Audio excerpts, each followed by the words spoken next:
Good evening, everyone. Welcome to Living Room Radio, where we discuss topics of science, the metaphysical, life, and everything in between, with leading minds and interesting people. My name is Drew Rosenblatt, and tonight we are being joined by Darren Colomb, a scientist, researcher, and inventor working from a Russellian perspective of the universe. He's currently involved in new energy production based on principles of nature discovered by Walter Russell, who many deem as the Leonardo da Vinci of the 20th century. Possibly one of the smartest people to ever live, who knows. Darren's work involves fuelless, clean, and unlimited energy production, which is fitting for our modern world. Darren is the lead scientist at the University of Science and Philosophy. Hi, Darren. Welcome to Living Room Radio. Oh, thanks for having me. Yeah, sure thing.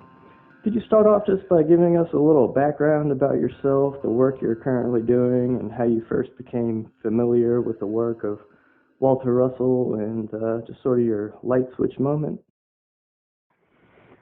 Well, that came after a period of, I guess you'd say, weight loss, actually. I was kind of overweight, and I went through an interesting period of mental transition and lost about 70 pounds or so in the course of a few months. And a lot of things happened to me after that period that I wasn't expecting. One of them was that I found I could pretty much remember almost everything I heard. And so I started absorbing a lot of information, and I also started to have a lot of spiritual revelations, and started asking a lot of questions about, who I am and what am I doing here, what are we all doing here, it's sort of large metaphysical concepts. And I wasn't expecting any of this to happen. It just sort of was a byproduct of physically altering and cleansing my body. So I was, this was after I graduated with a bachelor's degree in biology from a state college, and I was always involved in science my whole life. I was always really, really good at it and gifted at it. So it was just sort of a lifelong interest, but I had a sort of a new fuel after this experience, and started to look into sort of the more esoteric sides of things. I was really interested in biological transmutation, and specifically the work of Louis Kervran. And it was researching transmutation that I came across the work of Dr. Russell. I ordered the book, A New Concept of the Universe, and that book alone ignited a lot of things in me. I knew it was correct when I looked at his periodic charts, and the way he was talking about the elements as being tones. Me being a musician obviously resonated quite strongly, and so I just sort of started absorbing all of Walter's writings, and then I moved into a period of experimentation that led me to contacting the university, and then by some miracle and a lot of luck, I ended up becoming their lead scientist, and it's brought me a lot of joy to my life so far. Wow, awesome. Yeah, the transmutation subject is totally fascinating. The old alchemy school of thought and all that, lead to gold. Is that really possible, lead to gold? What would that take? Well, sure, it is possible. Your body is doing all kinds of mineral transmutations throughout the day. In fact, you wouldn't live if your body didn't do that. So it does happen. To make metals shift requires an awful lot of potential, a lot of energy, and a lot of what Walter would say would be gravity projection. But his idea of gravity is very, very different than Newtonian gravity, and you should never try to mix the two because they won't play well together. But Walter did demonstrate transmutation of gases. He was able to take water vapor and transmuted into largely nitrogen and inert gases. And he did this at the Westinghouse Laboratories in 1927, September. What could that mean for our technological development if we're able to readily transmute, nitrogen to hydrogen and stuff like that? Well, it gives us an inexhaustible fuel supply. Hydrogen can burn many, many millions of times and release more heat and energy than oil alone. In fact, when you're burning an oil, you're burning a hydrocarbon, which means you're releasing the heat from hydrogen and carbon. So you know that there's energy there, but burning pure hydrogen can release many, many times the amount of energy that oil or coal can produce. And so you really have, if you have the ability to take, say, nitrogen, which is about 70% of our atmosphere, and turn it into hydrogen, pure hydrogen, you have an inexhaustible fuel supply unlike we've ever seen before. There'd be no need to dig any kind of compressed carbon out of the ground and burn it and release all sorts of noxious fumes and things. So it'd be a massive shift for our fuel economy, let's say, to be able to do something simple like transmute gases. When I first saw Russell's diagram, the periodic spiral of the elements, my mind was just kind of blown. That was probably several years ago. And it's just something I always come back to, and how he was able to predict the discovery of elements before they were discovered, and how he even predicted the pre-hydrogen elements, elements beyond hydrogen that we can't currently detect. Can you talk maybe a little bit more? Do you think is there an infinite number of elements that we just are waiting to discover, or do you believe there's like a set finite amount of elements? Where do you go with that? Well, the elements aren't substances the way that they're taught. When I was taught chemistry, you sort of taught that all these elements are different substances, and they all have their own little square in the Mendeleev periodic table based on their atomic weights and number of orbital electrons and all these kinds of things. But Walter teaches something very, very different. He teaches more of a natural science where all of these things, all of these elements, all of this stuff that we see on this planet of ours is really only various states of motion. In other words, it's more or less all an illusion of moving polarized light. And when that is compressed into a small volume, you get things like solids, like granite rock and carbon in trees and things like this, and nitrogen, solid sulfur, and all these kinds of things. So they appear to be separate substances, but really when you expand them, now you have gases. They occupy a smaller volume. And so what Walter did was extremely important for humanity because he shows the underlying mechanics that allow you to show where all of these states of motions are arranged in what he called an octave wave principle. And it gives you an orderliness to all of these varying states of motion, the same way that when you look at a sheet of sheet music, you see that all of these notes are representing basically different frequencies, different wavelengths in a period of time. And when you put them all together, you have the body, the manifestation of a piece of music. And we can look at our physical environment and all the matter that is there in very much the same way. It's all a symphony, all working together, all different states of various motions. If all motion is vibratory and all motion is sound, basically, sound causes vibration, vibration causes sound. If everything is in motion, is everything sound? Everything is light, and light is also sound. So in other words, our visible spectrum, our eyes are sensitive to a certain spectrum of moving light, and our ears are sensitive to a slightly different set of moving light. And even our touch sensation, when you physically touch something, you're feeling electrical vibrations in a different sort of realm. So the thing to realize is that your sensory organs are all based upon feeling vibrations.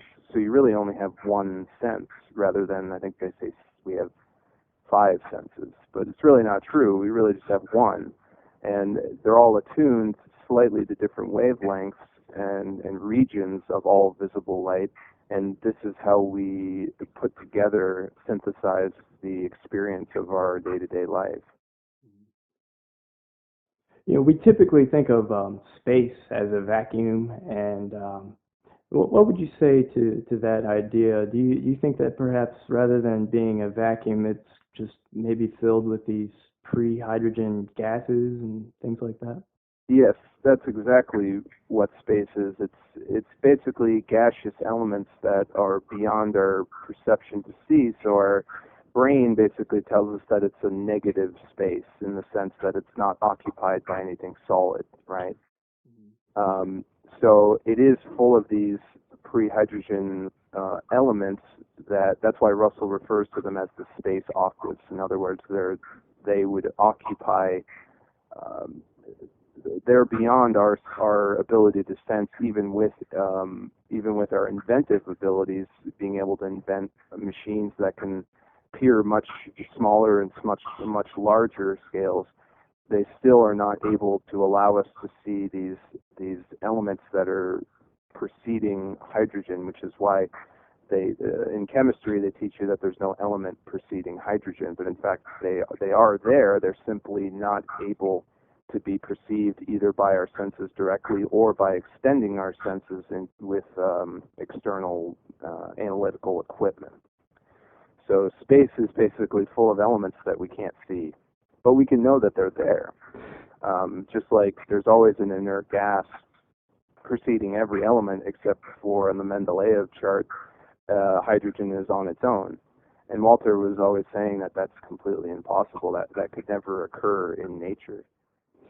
I heard you talking about that really famous experiment Russell did where he took the tungsten filament and electrified it in a vacuum chamber, and the result was the disintegration of the tungsten, but the mysterious appearance of helium gas in the vacuum chamber. How exactly, could you elaborate a little bit more on when you say elements are centered in inert gases? Sure.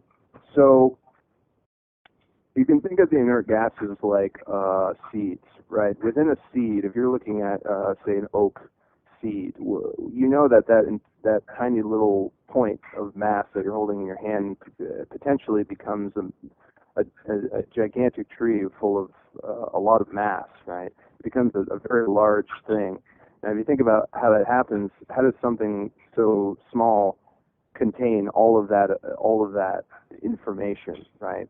Mm-hmm. Well, the elements aren't any different. The elements, being conditioned substances, grow from an initial condition, and we call that the inert gases. This is why inert gases don't chemically bond with anything, because they can't. They're about as minimum in motion as you can get, and all the other elements are basically what happens when you compress or expand back from a compressed condition and project from these inert gases. And so what Walter really demonstrated is that when you destroy any body, you always liberate the seed of which was its beginning, because everything has to end where it began in order that it can begin again. You see, life and death is not something which begins and ends. It ends to begin again. It's always a continuous, repetitive, perpetual cycle. Do you know if Russell was his spiritual beliefs, and if he believed in reincarnation and things like that?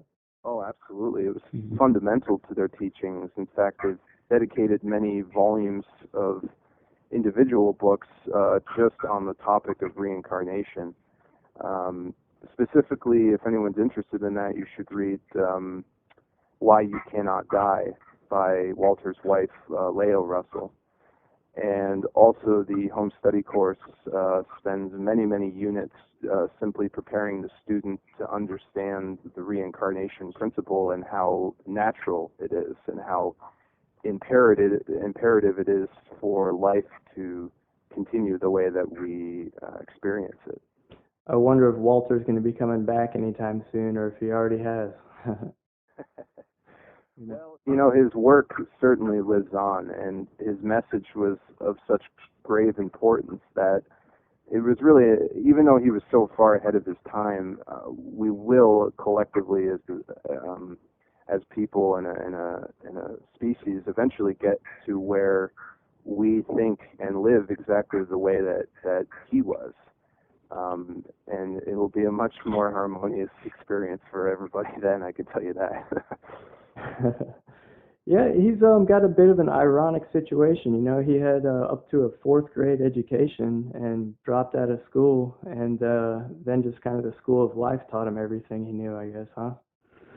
He's always said that God was his teacher. He was directly, divinely inspired every single day of his life. That's how he was able to produce up to about 39 tons of artwork, which I've personally been able to see the amount of it. I've seen the tons of sculpture, the tons of paintings, the sheet music that he wrote, the poetry, the buildings that he designed in New York, in Boston. I mean, he was literally good at every single thing he did, and he always was upfront and honest about where that knowledge, where that inspiration came from, and he always called it God. He knew it so well, it was second nature to him. I guess he probably meditated a whole lot. He would, I guess you would say it was a waking meditation, or a constant communion, a state of meditation. I think everybody experiences different levels and different forms of meditation, but sometimes you're just, you're in the zone, especially if you're creating something, if you're painting or writing music, you sort of get in the zone where, for instance, if you're playing music, you're almost outside of yourself listening to yourself play, and that's a very surreal experience. I'd say that's a form of meditation, in and of itself. And he had an experience that was called his illumination. Could you give us a little bit of insight into that experience? Well, he had, from the age of 7, he had mini illuminations during the birth month every year. And then he had larger experiences preparing him for the one that occurred on his 49th year, in which he was, I guess you would say he was colloquially, he was out of his body for about 39 days. And this is what people have to realize if they're not familiar with anything from Russell, is that this experience that he had is probably one of the most rare things that can happen to a human being. But just because it's rare doesn't mean that it's a hoax, or that it's just that it doesn't happen. The fact is that it does happen, but it's so rare that it only happens to certain individuals. But those individuals always inevitably end up changing the entire game for the human species.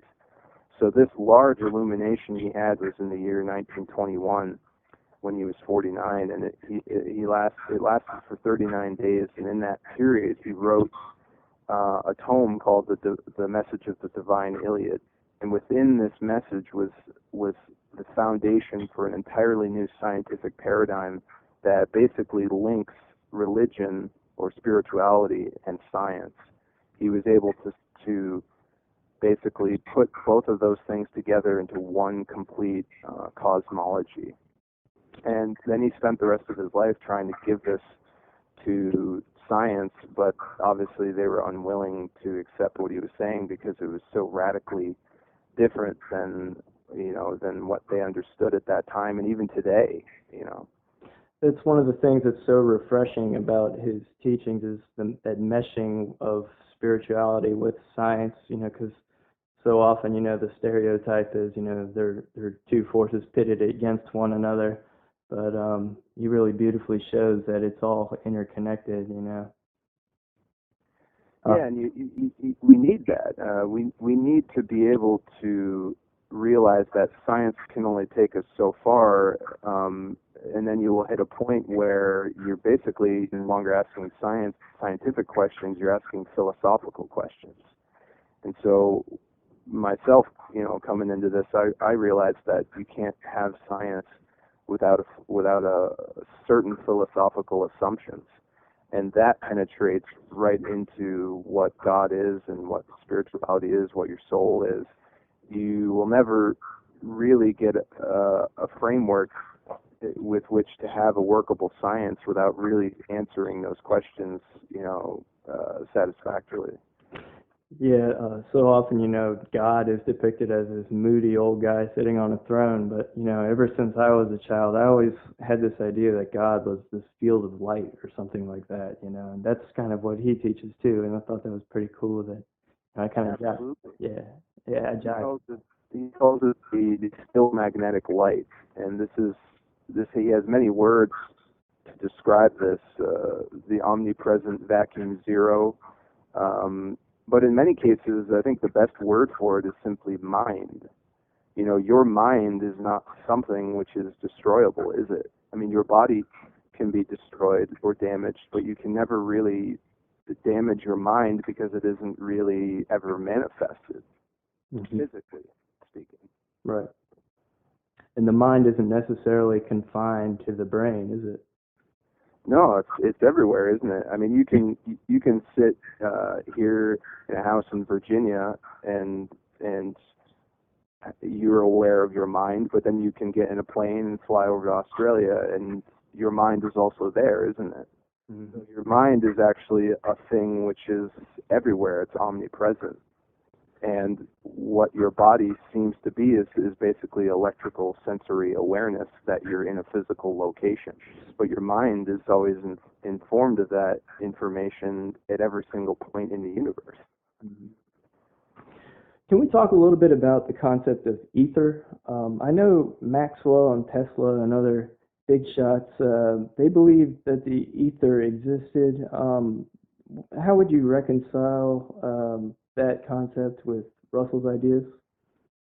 That's a great question because I also study Tesla.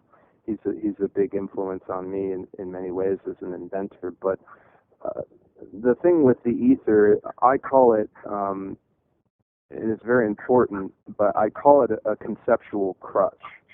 In other words, an ether concept fills in the gaps from an incomplete knowledge of what the phenomena of light is. In other words, they think that a wave has to propagate through a medium, just like water waves have to move through liquid, right? Mm-hmm. So the ether is basically a theoretical abstraction invented to say that if light is a wave rather than a particle, it has to move through a medium. But Walter's knowledge precedes that. It goes back to the actual source of motion. So a wave is basically motion. It's when you have a crest and a trough, right? It dips above and below a plane of equilibrium. So you don't need an ether if you can fully understand what light waves are and how they're constructed by electrical vortices around still centers of mind, or magnetic light, as Russell calls it. So when I hear about the ether, I can realize that people are maybe looking into Tesla or something as an explanation. But I will say that Tesla was friends with Walter, and actually, if you really look into it, if you really investigate, Tesla never spoke about the ether ever again after the period of 1926, and that was because he was given a copy of Walter's book, The Universal One, in which Walter describes adequately the pre-hydrogen space octaves, which would basically account for what Tesla was talking about with the ether as the source of some sort of radiant energy. Wow. Amazing. Man, my mind is constantly blown every time I look into Walter Russell's material. Well, it is. It's a radically advanced body of work, and I can tell you that it takes a lot of work to really understand what he's saying, because it's not like you'll be able to take his language and turn it into something that you can understand. You actually have to learn it like a new language and learn his language, because it frames the concepts in a certain way so that you can see it as one consistent whole. Mm-hmm. So it's just, you have to work really hard to get what he's saying. Mm-hmm. When waves are taught in class and things like that, they're on the chalkboard. It's always, that up and down wavy line that looks like a snake, but really that's more of a two-dimensional representation of what would really be a three-dimensional vortex. Is that right? Well, I call that the sinusoid there. I call that it's more of a residue. In other words, it's the wave motion is actually always 90 degrees away from perpendicular to that moving shaft. But as that electrical vortex is moving 90 degrees around that shaft, it carves out a zero potential curvature, bending and bounded by the cube's faces of zero curvature. So in other words, whenever you have curvature, you always have to have zero curvature or non-curvature, because you can't create anything in this universe without creating its polar opposite. That's one of the most important things that science usually forgets. Every action has an equal and opposite reaction, right? Well, they teach that, but then they don't ever really go beyond and apply it to actual physical phenomena. So if you create a curved spiral, you have to have a flat surface in order, relative to it, in order that it can't be a curve, you see?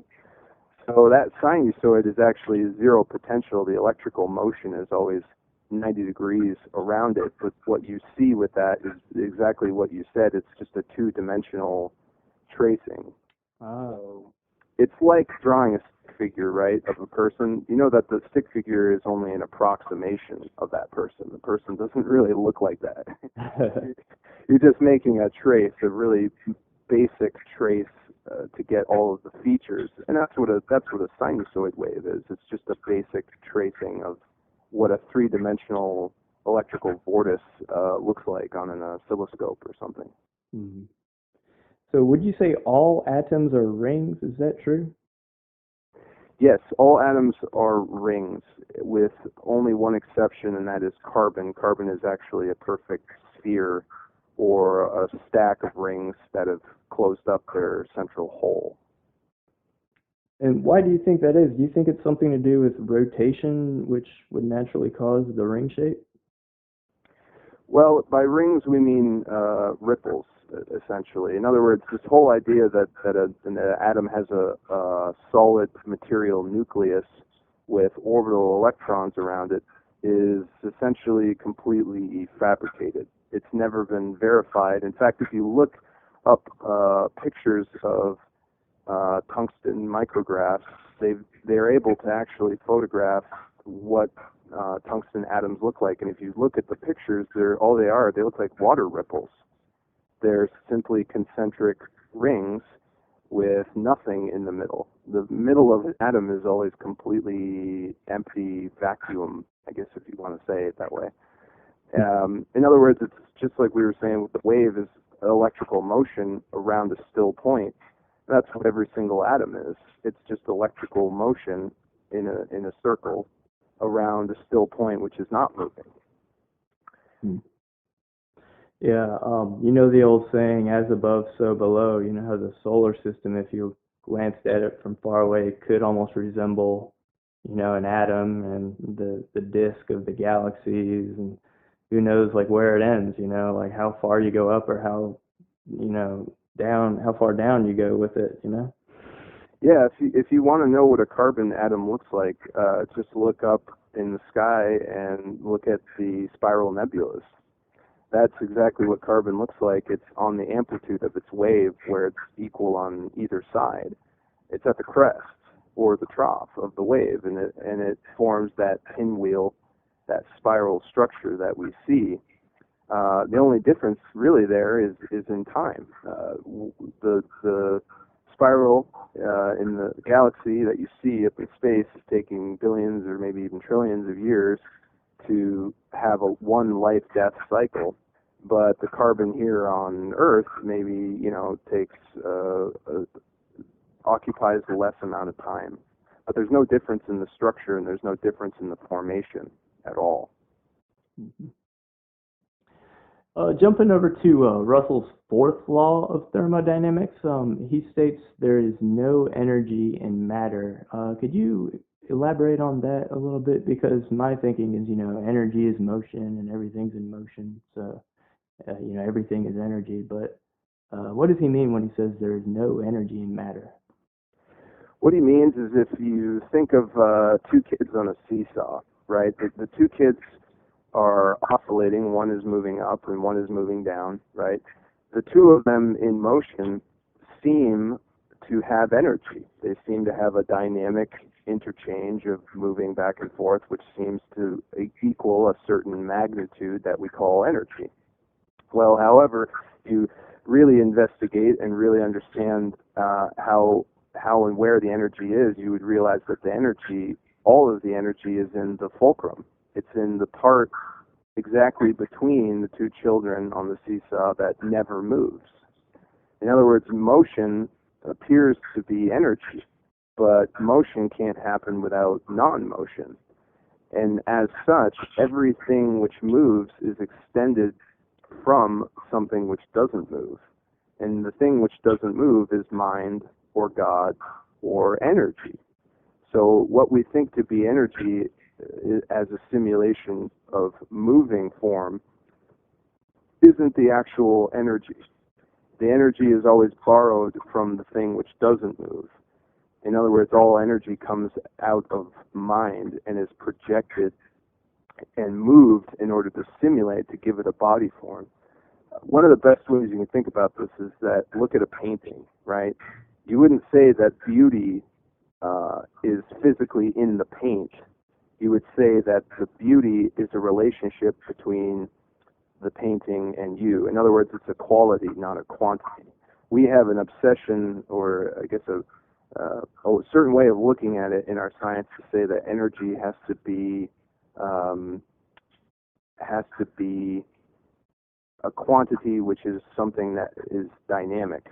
But the real energy is the thing which never moves, because you always have to borrow from that point in order to reverse your motion to make it continual oscillation. Oh yeah, this is very clarifying. The word leverage is one of my favorite words in the English language.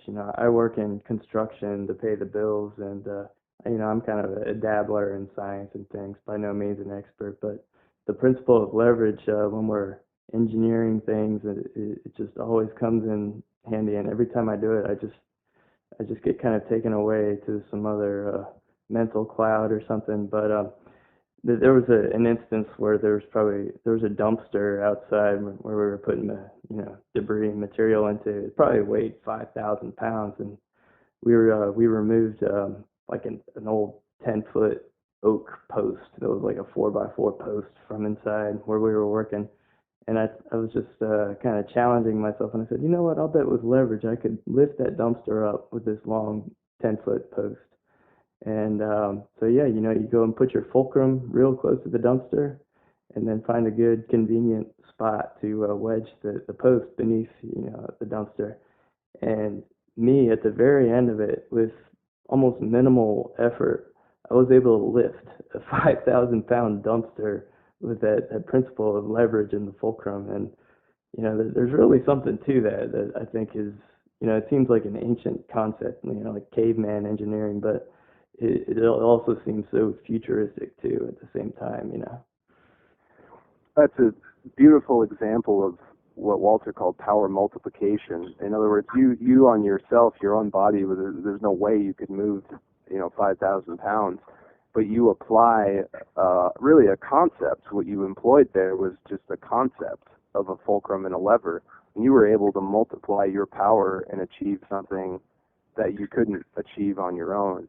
And that's a beautiful analogy for how we think about energy here at the university, and how we can multiply that power. Except we're really just doing it with electricity. We're doing it with electronics rather than direct mechanics. But the principle is always the same. So I understand the conical shaped dynamo that you've been working on.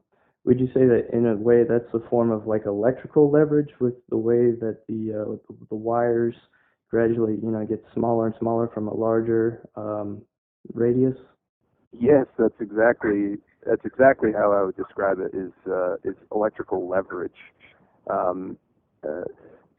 When you have coils and stuff like that, you always end up having to use terminology like electromagnets and electromagnetism and certain things like that. But that's sort of an old way of thinking about it. What I'm really trying to do is get scientists to pay attention to the fact that a coil is in every sense an optical lens, just like a bifocal lens in your glasses or something. All it does is it focuses light either to a point or diffuses light away from it. And that's really what the conical vortex shape is really all about. It's taking a large diameter and making it a small diameter. So you're taking large potential and making it occupy, or small potential, making it occupy a smaller volume, and that increases the potential. So it works just like hydrodynamics or any kind of fluid dynamics. When you put it under pressure, you increase the potential energy that it can produce once you release it. So are there any current developments with the prototype on what is it, the optical dynamo? Is that what Russell called it? Right, that's a machine that he designed somewhere around the late 50s, early 60s. And it was a machine, essentially what both Walter and Leo were trying to achieve was to get mankind to realize that we cannot, under any circumstances, use nuclear material as energy or weapons. To do so is atomic suicide, as they named their book. And so what Walter was trying to do was realize that if all a nuclear reactor does is produce heat to make steam, and the steam operates under high pressure a turbine, which spins an alternator to produce electrical power, then he could just inform science and invent this machine that would make heat out of the cold of space by winding it up centripetally, the same way that a sun is made in space. If you think about it, how is the sun, which produces huge amounts of heat, manufactured in absolute pure vacuum cold? How does that process happen? Because if you know how that happens, then you can do the same thing here on Earth and produce any amount of heat that you want. And the current modern day scientists always can tell you that if you have heat, you have energy. Mm-hmm. Yeah, I know some of the electrical universe folks would say that the sun is powered externally, and I believe even Tesla said that once, that everything is powered externally. So I don't know if you've seen some of the electrical universe stuff on YouTube, but it's fascinating, the idea of Birkeland currents going through space, powering stars. I've heard of Birkeland currents. I can't say it completely jives with Russellian principles as such, but the idea that you have electrical currents without any wires is absolutely correct. Nature never uses wires to make power, in one place of the universe appear in another place. It transmits it via waves, and waves can be invisible or visible depending on their wavelength, but that doesn't mean that they're not transmitting power. It's simply that power either occupies a larger volume or a smaller volume. but when it occupies a smaller volume, it's because of compression. Just like when your voice leaves you, it expands, right? The sound wave gets larger and larger diameter. But when it hits a cliff wall, then it recondenses, it recompresses those rings, and then you hear you hear the echo. So the echo is your same voice, but in a different region of space that was recompressed. And so the energy coming from the sun is radiated, it expands into the cold of space, but when it hits the Earth, it hits our atmosphere, which acts like a lens, and recondenses it back into heat. So these mechanics are very applicable, and we can use this to our advantage to gain energy from the sun, or gain energy from compressive coils, or lots of things, even permanent magnets. I know sometimes the term free energy can irk people a little, but in a way, it's very true. Solar power is in a way free energy. Wind power, and just harnessing the forces that are already there, waiting to be harnessed. Well, I'll tell you, I usually don't touch free energy or over unity or any of these kinds of things, because in my mind, you're simply using what is there. It's not that the energy is free. It's that you're realizing that this is a two-way universe, not a one-way. You can't have entropy without something preceding entropy in a cycle. Mm-hmm. So think of a magnet. They say that you can't get free energy out of a magnet, but the magnet is a condition which is electrically polarized, and it will stay electrically polarized for many, many hundreds of years. It loses about 1% of its power every year. So for the purposes of a human life, you can extract energy out of a magnet beyond the lifespan of a single person.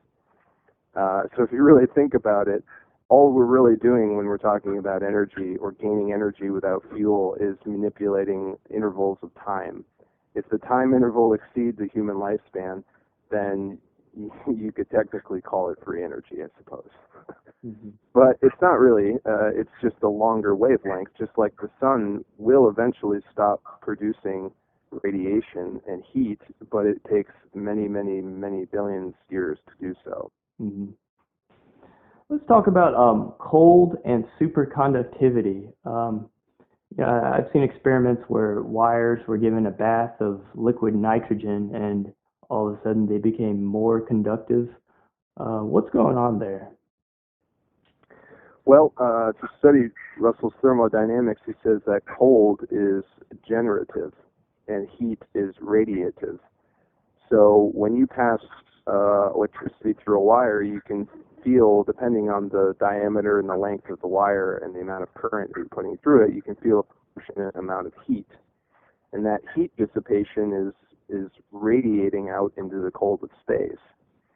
When you cool the wire, what you're doing is you're generating it. You're now allowing the radiation is no longer escaping out into space. It's actually continually traveling, utilizing the wire as a shaft of potential, zero potential, in which to move the electrical current through. So, in other words, when you generate the wire, it now exhibits the property of being able to transfer more of the current. However, when it's room temperature, now there's more resistance. You've increased the resistance because it's at a different temperature, and so the current has a harder time getting reproduced. That's really what induction is, or conduction. Excuse me. Conduction is really the ability for a wave to reproduce itself. So that's, and Walter's talked about superconductivity for a long time. It really validates his ideas of thermodynamics quite nicely. Have you ever heard that the speed of light is actually a variable thing, that it's different depending where you are, the speed of induction of light, that there's really not one set speed limit for our universe? I've heard that. But they also still talk about it as if it's speed, and it's not really a speed. It's a rate of reproduction. In other words, what Walter is teaching is that this universe doesn't come into existence without sex division, sex polarity, right? Everything is male, female. You have one thing, the one substance, the light of mind, and that's divided and polarized into male and female conditions. So light that we're used to is really incandescence, and incandescence is polarized light, and so it's really what happens when you put the brakes upon something which is reproducing at 186,000 or so, whatever they say, miles per second. To make it incandescent, you have to slow it down, because at that rate of reproduction, you're way beyond what you can perceive as heat or light. We have to remember that our sense of sight is really very, if you can look it up online, you can see that the visible light spectrum is an extremely narrow region of the entire vibratory scale, from, you could say, infinity to infinity, from an infinitely long wavelength to an infinitely short wavelength. We only see a tiny little sliver. And so, when they say that it's a fixed, the speed of light is some sort of fixed number or a variable number, it really just means that we can only see a small portion of it. So it could be varied or it could be fixed. It doesn't really make any difference, because that's not really what's going on anyways. Yeah, I wonder what you would call the speed of gravity, or instantaneous action at a distance, as they say. Well, and again, it's just, Walter goes very, very deep, and it's he would often say that there's no attraction or repulsion of matter against any other matter, and so what are you really calculating when you release a mass and you're trying to calculate how fast the supposed attraction of gravity is to the center of the Earth? But really, nothing is really being attracted. What's happening is mass that you hold in your hand is compressed. It's a compressed, solid condition. And the only reason anything moves in the universe is to try to seek its like potential. So really, like seeks like. It's when the mass falls to the Earth, it's seeking a higher compressed condition, because it itself is a higher compressed condition. When you think about liquid water, when it expands into a water vapor, which direction does it go? It seemingly goes against gravity. Mm-hmm. It goes up, because it's seeking a gaseous lower potential. Mm-hmm. So you could say that it's attracted to space, which would be the inverse of gravity. Mm-hmm. Speaking of steam, it's kind of funny how every form of energy, to include nuclear, sounds so advanced and high tech, but it really just boils down to, no pun intended, to steam driving a turbine. Right. And I think it was Einstein, or maybe someone who just said, can't we think of a better way to boil water than to dig up plutonium, in the crust and bring it to the surface where organic life inhabits, and use it to simply, boil water. It's a hell of a way to boil water. Yeah, you could get a 2-ton hamster running in a giant hamster wheel and probably do something with that too, huh? Any way you can create rotation, right? Right. Yeah. So this over unity generator that you're working on and that Russell developed in his later years, that is a game changer right there. What's going on with that? Well, we're underway with construction. We're sourcing the materials. We're sourcing different avenues for production. Excuse me, but there's lots of things that still need to be figured out. The material that was left for us is, I guess you would say, incomplete.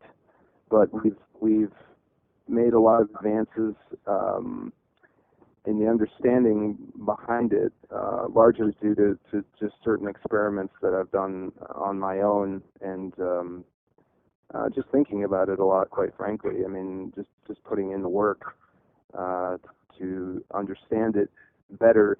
My whole strategy in this whole thing is to understand the science of creation first, and then the inventive process becomes much easier because you're really just following what nature does.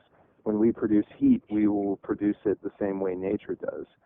When we produce liquid water, we will produce it the same way nature does. So it's really about all of this whole thing is about really getting back with nature and realizing that you can't command or control nature until you first realize that you are a part of it. Mm-hmm. So why is it you think that this optical generator, the conical generator, never really made it to the mass market? Do you think there's some kind of conspiracy going on there where people will say the oil companies are protecting their interests and stuff like that? It just seems too significant to keep to yourself, or Well, I don't generally touch conspiracies. I just find it for me personally, it's kind of a waste of my time. Yeah, I hear that. But I will say that people would be really surprised to realize that most inventions don't make it out simply because there's not an appropriate fair deal that can be made with either a government or a private investor. This is something I've actually learned now that I'm sort of in this whole thing. Is it's actually quite difficult to get an amicable deal with somebody that's fair for everybody. So I would say probably 99% of all of world-changing inventions don't make it to the surface simply for logistical reasons. Doesn't really much have to do with government conspiracies or aliens. I mean, it's actually just human relations. Believe it or not, it's human relations that stop most of these things. Mm-hmm. Yeah, there was a documentary, I think it was called 1,000 Miles Per Gallon, about these old Buick clunker, 2-ton cars that could get like several hundred miles per gallon, like back in the 70s or something. And it's something about how Shell bought the patents to the engine design and just, kind of put it on the shelf and let it collect dust, And there's that water-powered car guy who, Stanley Meyer, who, a lot of people think was, an unfortunate end to his life, but his brother, I believe, is going to carry that on. So yeah, you hear these things and you got to wonder, you wouldn't put it past these giant corporations to act like thugs every once in a while to protect their turf, Well, it's obviously it's a paradigm shifting form of technology, and in many ways the human race has to kind of grow up and mature before this technology really becomes widespread, just like the Apple iPhone. Like everybody has one now, but there was a time and place where that wasn't the case. Look at the circumstances that made something like that happen, and more importantly the idea behind it. What were they trying to achieve? Now look at the technology, which basically enables people to be free, or grow food, or produce light and heat as much as they need without any kind of fuel. How do you really control something like that? You really can't. It's now it's up to the individual person, the individual the individual itself now becomes responsible for his own energy requirements. And most people, I would say, are not prepared to do that simply because they don't have the interest or the understanding. Mm-hmm. And that can really kill any product, whether it's a generator or otherwise. Mm-hmm. I often think of all the socioeconomic benefits that would come from, high efficiency energy production.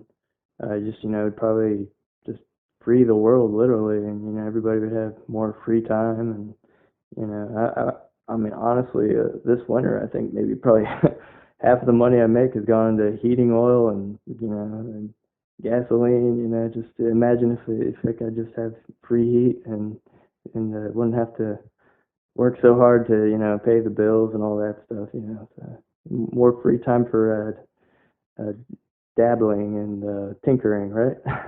Yeah, and I think that's, I mean, if I really had to put my finger on it, that's sort of the main reason I'm drawn into this kind of avenue, is because I feel like, and this is just my opinion, but I feel like every single person on this planet has a purpose. They have something that they're living, that they were birthed and they lived in order to achieve. And most people don't really ever get to do that. And you think about the reason why, it's because they become distracted by having to work extremely hard just for really basic necessities, like you were saying, heat, or light. And if I can use my talents and my gifts in order to create something that makes somebody else's life easier, then that means that person can now begin the work of figuring it out what it is that they're here to do. And I think that's probably the greatest gift that any human can give any other human, is just the opportunity for self-discovery. Mm-hmm. Beautifully put, beautifully put. So what's going on with the University of Science and Philosophy these days? We're going to see a campus emerge on Afton Mountain or anything like that anytime? Or Well, we're working really hard on that, and we will be unearthing lots of new material. We've recently uncovered many hundreds of hours of audio lectures recorded in the 50s of Dr. Russell himself. And I've gone through the process of backing these up and getting them digitally archived so we can save them for posterity, and also make them available to the students who want more advanced material. If they really want to dive, if they've kind of read the books and felt like they want more, you can tap into these lectures and really really learn from Walter himself directly. I mean, I can't really teach his science any better than he could, and so right. What I feel like I can do is at least back it up, make it digital, and make it available to people. And so that's what we're doing at the university at the moment. We're also obviously have lots of projects on the technology side of things. Not all of that is going to be public all at once. I hope people can understand that, but there's lots of facets to this kind of thing, and the technology development actually is not even really the point. The hardest part of doing this is figuring out how to implement it into the world, given the circumstances that we're in right now. Mm-hmm. That's the largest challenge that we face. The technology and getting it to work and everything is actually really not that hard in comparison to figuring out how you get it out into a world of dogmatic thinking. Mm-hmm. That's the hardest part. So it's a vast sea of archives that you're sifting through, isn't it? Yes, very extensive, lots to go through, lots of unreleased material, and just gems. I mean, it's just, for someone like me who really values knowledge, it's the most valuable thing. But to get it in a lot of this stuff is really fragile now. You have reel-to-reel tapes and really old paper. The thing to do is to really get it saved and make it in a format so that people don't have to drive to Virginia to see all of it. But eventually the other thing that will be coming down the road is a museum, in order to get Walter's artwork, all his thousands of works of art, on display, which is really the demonstration of his genius. I mean, because people might be asking themselves, why should I pay attention to Walter Russell? Well, when you see his artwork and you see how much of it, and you see that it's all masterpieces, that's the point. That's the point where you realize, wow, as a human being, I'm not even beginning to tap my potential, because this guy tapped his full potential, and look at what he was able to achieve. His artwork is his legacy.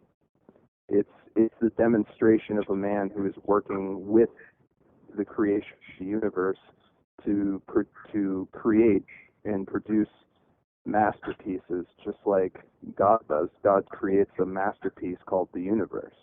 Mm-hmm. He's a very special person, that's for sure. That's an understatement. Did he emphasize diet, anything like that? Like what do you eat for breakfast? Do you have any idea? He stressed largely vegetables and fruit. He did eat meat, but very seldom. And he was a proponent for supplementing, because he said even back in the 20s, he was saying that our modern diet is very unnatural now. Mm-hmm. We've done unnatural things to our foods and so forth, and so he recommended, that you could supplement within reason to make up for what you're no longer getting in the food, which I find kind of interesting, because things have kind of gotten way out of control now with food. But he was even saying back then that it was sort of unnatural and being tampered with. So this kind of thing has obviously been going on for a while now. Mm-hmm. Did he ever do much work in medical technology, anything like that you know of? No, I mean, there are stories that I've heard that both Walter and Leo were perfectly capable of healing people, but that they were not allowed to do that by certain constraints of their message. Their illumination messages. They were given certain instructions to not do certain things. They were both very capable of doing that. Walter, around the age of 14, I believe, came down with black diphtheria, which basically completely closes up your windpipe, and he was pronounced dead for some length of time, and then he actually was propelled into another one of his out-of-body experiences, in which he was told, your work is not done yet, and so he arrived back within his body, and his throat was completely healed. I mean, brand new pink flesh, and the doctors that were by his bedside were just speechless. They'd never seen anything like that before. So he was able to heal himself, and certainly was able to do that for other people, but was commanded on very high authority not to. So they were, in that respect, medically speaking, both Walter and Leo were very normal people. They would if they needed a surgery, they would go to a surgeon. They were very much believers in common sense. Mm-hmm. If you cut your finger, put iodine on it so it doesn't get infected. Very common sense. Right. Yeah. For years and years, I've been hiking down around Rockfish Gap, which is just a little down the hill from Swannanoa, and I had no idea that Walter Russell's old residence was right up the hill from where I used to go hiking all the time until a few years ago. And I've been by Swannanoa a couple times and got to go inside once and take it all in. It's a really beautiful building, and I plan on going back as much as I can. I know that there's workshops and information sessions there every once in a while, so I can try to stay in touch and in tune with it all. Yeah, I tell you, I would love to see that building have a little TLC put into it. It looks like it maybe just wasn't cared for as much as it should have been in the later years. But that's all stuff that can be easily remedied. Absolutely. Yeah, I'd like to see it restored to its former glory as well. It's in a state of disrepair, and it has been for quite some time. But I wouldn't expect anything to be done until the property itself changes hands, and there's a large influx of money to restore it. But let's keep hoping, right? Let's get as many people involved as we can who want to see it be restored, and we can make that happen. Oh, I could definitely see it happening. I'd be happy to come volunteer and put my energy into it as well if there was ever the opportunity. Yeah, I saw people from all over the world getting a tour inside, so I really think with the dawn of the age of the internet, the information's getting out there and people are learning en masse. It's picking up. Definitely. Yeah, man. Well, hey, I've taken up over an hour of your time, and I don't want to hold you up from any world-changing work that you're doing or anything. But how can the public support your pioneering work and help to usher in this limitless and pollution and combustion-free form of energy and everything else that comes with all of Walter Russell's work? Well, the best thing to do is support the university by buying books and educating yourself if you're really interested in this kind of science, the new science paradigm and a new way of thinking, and buy some books. Even if you have some for yourself, buy a bunch and give them to people who might be interested. Give them to scientists, and if you want to be even more involved, we have a donation link on the university and science philosophy website, philosophy.org.